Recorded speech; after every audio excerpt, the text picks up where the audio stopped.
Welcome बच्चों, मैं संजय चौधरी और आज हम बात करेंगे कक्षा 10 के सामाजिक विज्ञान के इतिहास की बुक के बारे में, जिसका फर्स्ट चैप्टर है यूरोप में राष्ट्रवाद का उदय। बच्चों, यूरोप में राष्ट्रवाद का उदय समझने के लिए इसकी कुछ महत्वपूर्ण घटनाओं के विषय में जानना बहुत ज़रूरी है कि यूरोप में राष्ट्रवाद का उदय किन किन घटनाओं के परिणाम स्वरूप हुआ। बच्चों, 18वीं सदी में कई देश जैसे जर्मनी, इटली तथा स्विट्जरलैंड आदि उस रूप में नहीं थे जैसा कि आज हम देखते हैं। ये छोटे छोटे राज्यों में विभाजित थे जिनका अपना एक स्वतंत्र शासक था।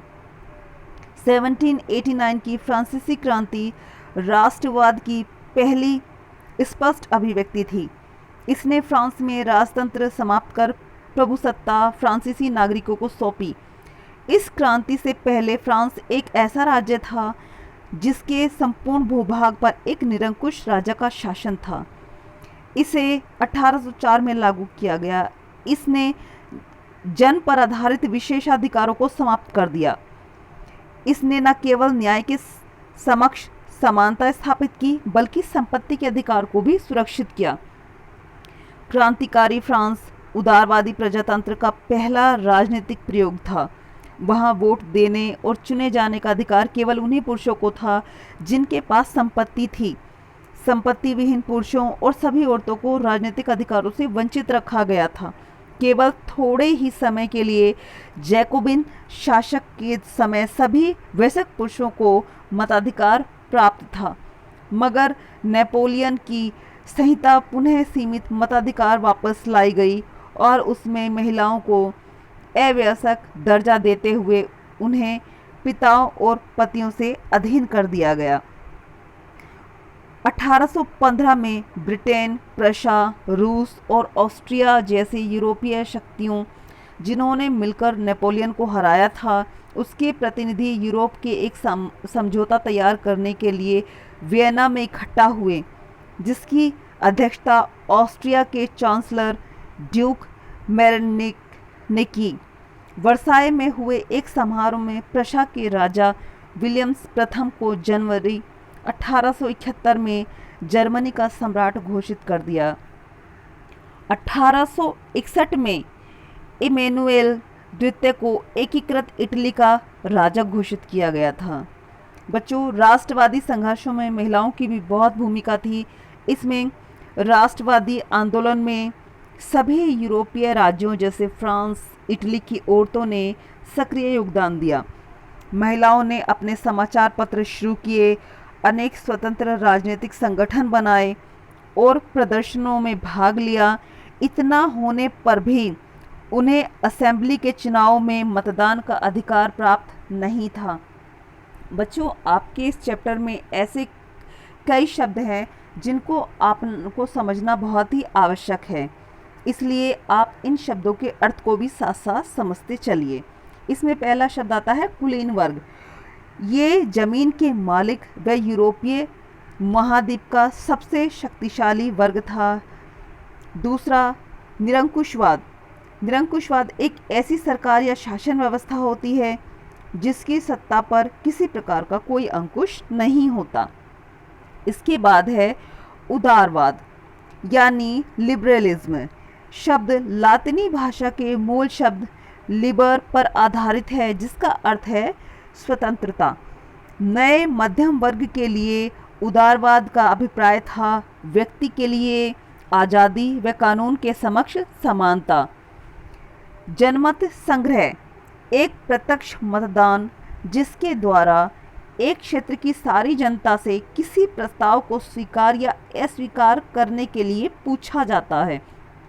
रूढ़िवाद एक ऐसा राजनीतिक दर्शन जो परंपरा स्थापित स्थानों, संस्थानों, पौराणिक परंपराओं और रिवाजों पर बल देता है। कल्पनादर्श यूटोपिया एक ऐसे समाज की कल्पना जो इतना आदर्श है कि उसका साकार होना लगभग असंभव होता है। रूमानीवाद एक ऐसा सांस्कृतिक आंदोलन जो एक खास तरह की राष्ट्रीय भावना का विकास करना चाहता था। नारीवाद स्त्री पुरुष को सामाजिक, आर्थिक एवं राजनीतिक समानता की सोच के आधार पर महिलाओं के अधिकारों और हितों का बोध ही नारीवाद है। जुकर्स प्रशा की एक सामाजिक श्रेणी का न्याय जिसमें बड़े बड़े जमींदार शामिल थे। जॉल वेराइन यह एक जर्मन शुल्क संघ था जिसमें अधिकांश जर्मन राज्य शामिल थे। यह संघ 1834 में प्रशा की पहल पर स्थापित हुआ था। इसमें विभिन्न राज्यों के बीच शुल्क अवरोधों को समाप्त कर दिया गया और मुद्राओं की संख्या दोगुनी कर दी गई, जो पहले 20 से भी अधिक थी। यह संघ जर्मनी के आर्थिक एकीकरण का प्रतीक था।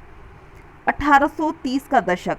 बच्चों, 1830 के दशक में यूरोपीय समाज कई कठिनाइयों से जूझ रहा था। बढ़ती आबादी, मशीनीकरण और औद्योगिकरण के कारण प्रतिस्पर्धा में वृद्धि, महंगाई, बेरोजगारी, शहरों की ओर पलायन, फसलों की बर्बादी आदि ने व्यापक गरीबी का प्रसार किया। 1848 ऐसा ही एक वर्ष था। इन सभी परिस्थितियों की वजह से पेरिस के लोग सड़क पर उतर आए और राजा को भगाने पर मजबूर कर दिया तथा गणतंत्र की घोषणा कर दी गई। आधुनिक समय में इन परिस्थितियों के पैदा होने पर जनता द्वारा विद्रोह की घटनाएं होती रहती हैं।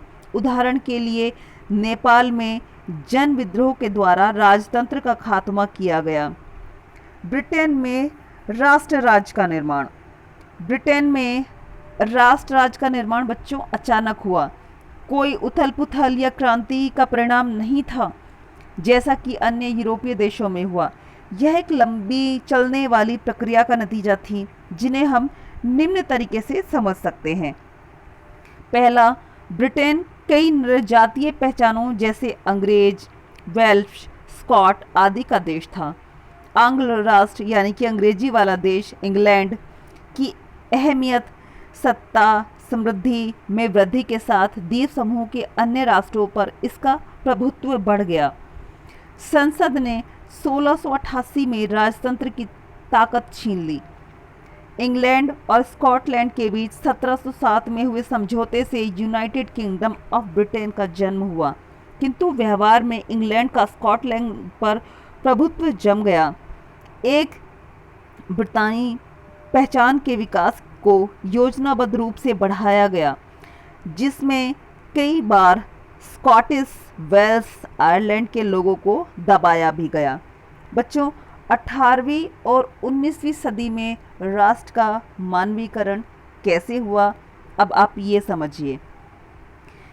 बच्चों, राष्ट्र के प्रति जुड़ाव पैदा करने के लिए 18वीं और 19वीं सदी में राष्ट्र का मानवीकरण किया गया, विशेषकर नारी रूपक में दर्शाया जाने लगा। फ्रांसीसी क्रांति जो स्वतंत्रता, न्याय और गणतंत्र को प्रकट करती थी, उसे कलाकारों ने नारी रूपक के रूप में भी अभिव्यक्त किया। मॉरियन की तस्वीर फ्रांसीसी गणतंत्र को प्रकट करती थी, जिसकी लाल टोपी और टूटी जंजीर स्वतंत्रता को दर्शाती थी। आमतौर पर आंखों पर पट्टी बांधे तराजू लिए हुए महिला इंसाफ को प्रकट करती थी। इन चिन्हों को सार्वजनिक स्थानों पर दर्शाया गया। इसी तरह जर्मनी में जर्मनिया जर्मन राष्ट्र का रूपक बन गई। इसके सिर पर बलूत वृक्ष के पत्तों का मुकुट वीरता को प्रकट करता था। इन रूपकों से आम लोग स्वयं को जोड़कर गर्व महसूस करते थे। बच्चों, 19वीं सदी में यूरोपीय देशों में तीव्र औद्योगिक वृद्धि और उग्र राष्ट्रवादी आकांक्षाओं ने साम्राज्यवाद को जन्म दिया। ब्रिटेन, फ्रांस, जर्मनी जैसे देशों ने एशिया, अफ्रीका के कई देशों पर अपना आधिपत्य और शोषण के विरुद्ध इन देशों में साम्राज्य विरोधी आंदोलन पैदा हुए। इस प्रक्रिया ने यहाँ के लोगों को परस्पर सामूहिक एकता के बंधनों में बांध दिया, जो राष्ट्र के रूप में स्वतंत्र राष्ट्र राज्य के निर्माण का स्वप्न सजोने लगी। यद्यपि यह राष्ट्रवाद अपनी परिस्थितियों के अनुरूप मित्र और विशिष्ट था, किंतु इससे यूरोपीय साम्राज्यवाद का अंत कर दिया गया। बच्चों, यही कारण था यूरोप में राष्ट्रवाद का उदय निम्नलिखित कारणों के परिणाम स्वरूप हुआ, जो मैंने अभी आपको समझाए। और आशा करती हूँ बच्चों कि ये सारे ही बिंदु आपको अच्छे से समझ में आ गए होंगे। इसलिए थैंक यू।